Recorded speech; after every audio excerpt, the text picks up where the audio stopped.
we want to introduce you to a new show called Law Talk. Now, in this show, we bring to you some of the personalities in the legal field, some of the firms who are actually making things happen in the area of law, the breakthroughs, the milestones, and discussions and topics of the day. But today we're going to do a profile with a friend and innovator and an achiever. His name is Greg Haile, and he's an attorney for Broward College. Meet Greg. I serve two roles. I serve as general counsel for the college, and then I also serve as the vice president of all local, state, and federal government affairs for the college. The general counsel role means I take the position of overseeing all legal issues as it relates to the college.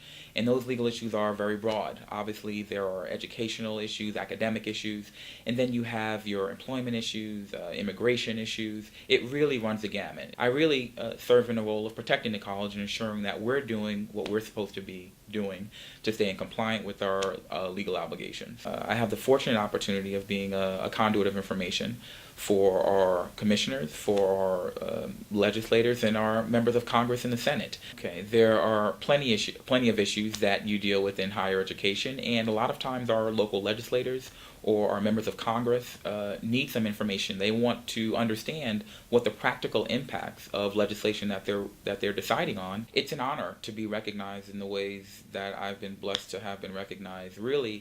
I really feel like I owe so much of it just to the people in the community and the leaders in the community who have helped me. Probably the greatest blessing I've had since coming to South Florida is I've had a number of mentors who have taken significant time to talk with me and educate me on the community and help me understand how I could use my skills best to serve the community. It's so important to wear the hat of both a lawyer and a business leader, because the conscious effort has to always be, how do we accomplish our goals, and how do we use the law as not a roadblock, but a vehicle to accomplishing our goals.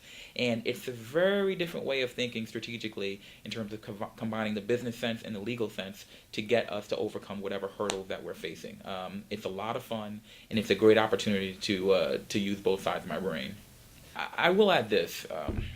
Probably the most important and most exciting feature of me working with the college is that I'm getting an opportunity to give back in a way that has probably served me more than anything else in my life. I went to a high school that no longer exists.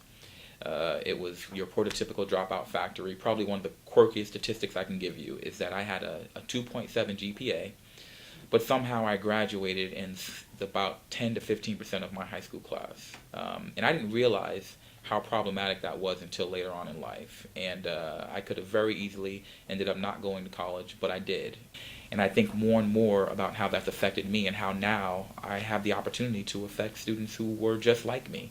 Students who may have struggled in high school or may be struggling financially or struggling with their families or social circumstances that tend to encumber them. But I hope I can offer something through the work that I'm doing now so that they can understand that success is a very, very real possibility no matter where